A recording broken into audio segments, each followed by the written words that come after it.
जिसमें कुछ सैंपल कूर पंचायत के जो कंटैक्ट्स थे उनके थे, और कुछ जो हमारा एक रिपीट सैंपल रिक्वेस्टेड था प्यूरा पंचायत से, और एक सैंपल था एक 16 वर्षीय लड़के की 12 और 13 के जो इंटरवीनिंग नाइट थी 12 और 13 जून के बीच की रात करीब 2:30-3 बजे के करीब उसकी मृत्यु का समाचार हमें 13 तारीख को सुबह मिला। तो हमने उस परिवार से पहले कहा कि यदि वो चाहें तो पोस्टमार्टम करा लें, पर जिसके लिए वो तैयार नहीं थे। तो एहतियातन तौर पे, क्योंकि वो मृत्यु हालांकि उस लड़के में कोई भी कोरोना से संबंधित लक्षण नहीं थे, ना उसमें उससे पहले कोई बुखार था, खांसी थी, कोई सांस लेने में शिकायत, कोई ऐसी शिकायत नहीं थी, मगर फिर भी चूंकि ये मृत्यु हमारी डिक्लेयर्ड कंटेनमेंट जोन में हुई थी, इसलिए एहतियातन तौर पर हमने मृत शरीर से ये सैंपल लिया था, और कल रात 12 बजे के करीब इसकी जो रिपोर्ट हमें प्राप्त हुई उसमें ये सैंपल पॉजिटिव पाया गया। मैं यहाँ स्पष्ट कर देना चाहता हूँ कि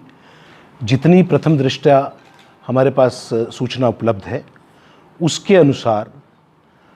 ऐसी बहुत कम चांसेस हैं कि इसकी मृत्यु का कारण कोरोना या कोविड रहा हो, क्योंकि कोई भी ऐसा लक्षण इस लड़के में नहीं था। परिवार के अनुसार, मेरी भी उनके रिश्तेदारों से बात हुई, मृत्यु से एक दिन पहले उसका बिहेवियर कुछ एबनॉर्मल था, कुछ उसे पानी पीने में शिकायत भी हो रही थी, और जो एक सामान्य व्यक्ति की तरह बिहेव नहीं कर रहा था, मगर ये श्योर था कि उसमें, और ये लक्षण भी दोपहर के बाद उसमें शुरू हुए, और रात को उसकी देर रात मौत हुई। 8-9 महीने पहले कि हमें ये पता लगा है कि उसे कुत्ते ने भी काटा था, और उसे उस समय पे टीके नहीं लगवाए गए थे। मैं अभी मौत के कारण की पुष्टि तो नहीं कर पाता, मगर प्रथम तौर पर लगता है कि कोई और कारण रहा होगा। मैंने डिस्ट्रिक्ट सर्विलेंस ऑर्डर ऑफिसर जो हैं हमारे ज़िला चंबा के, उनके वो आदेश किए हैं कि वो वर्बल ऑटोप्सी और chain of events preceding to death के बेसिस पर मुझे एक प्रिलिमिनरी रिपोर्ट सौंपें, क्योंकि अब मृत शरीर का तो दाह संस्कार हो गया है, तो हमें सिर्फ जो पिछले जो परिवार के सदस्यों द्वारा सूचना मिलती है उसके आधार पर एक ये देखना पड़ेगा कि क्या पॉसिबल कारण मृत्यु का रहा होगा। दूसरा सवाल ये है कि कारण मृत्यु का चाहे कोई भी हो, मगर इसमें संक्रमण पाया गया है, तो ये संक्रमण कहाँ से आया, इसके लिए कॉन्टैक्ट ट्रेसिंग की जा रही है। जो पहला व्यक्ति और कुछ 2 और महिलाएं वहाँ की पॉजिटिव पाई गई थी, उनके डायरेक्ट क्लोज कांटेक्ट में तो ये व्यक्ति, ये जो लड़का है, नहीं आया था, मगर इनडायरेक्ट कांटेक्ट जो है, सेकेंडरी कांटेक्ट की कुछ संभावनाएं मिल रही हैं। मेरी 2 टीमें आज क्षेत्र में हैं,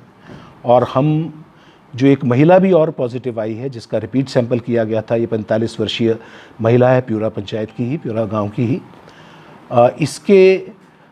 करीबन 20 कांटेक्ट हैं जिनका हम आज सैंपलिंग कर रहे हैं, और जो लड़का जिसकी मृत्यु हुई है, इसके 55 कांटेक्ट्स की हमने पहचान की है। इसमें से वो लोग भी शामिल हैं जो अंतिम संस्कार में इसके शामिल हुए थे।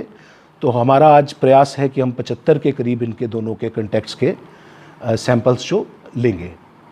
इसके अतिरिक्त विभाग द्वारा पूरी कंटेनमेंट जोन में एक्टिव केस फाइंडिंग, जिसमें हमारी टीमें रोज़ वहाँ जा रही थी। प्यूरा पंचायत हमने पूरी कवर कर रही है, एक पंचायत और 2 पंचायतें में कार्य चल रहा है, और पूरी पॉपुलेशन को हम स्क्रीन करेंगे कि किसी भी व्यक्ति में यदि इन्फ्लुएंजा लाइक इलनेस सिम्टम आते हैं तो हम उनकी भी जो है ट्रीटमेंट वहीं पर शुरू करेंगे, और साथ में उनकी सैंपलिंग लेंगे।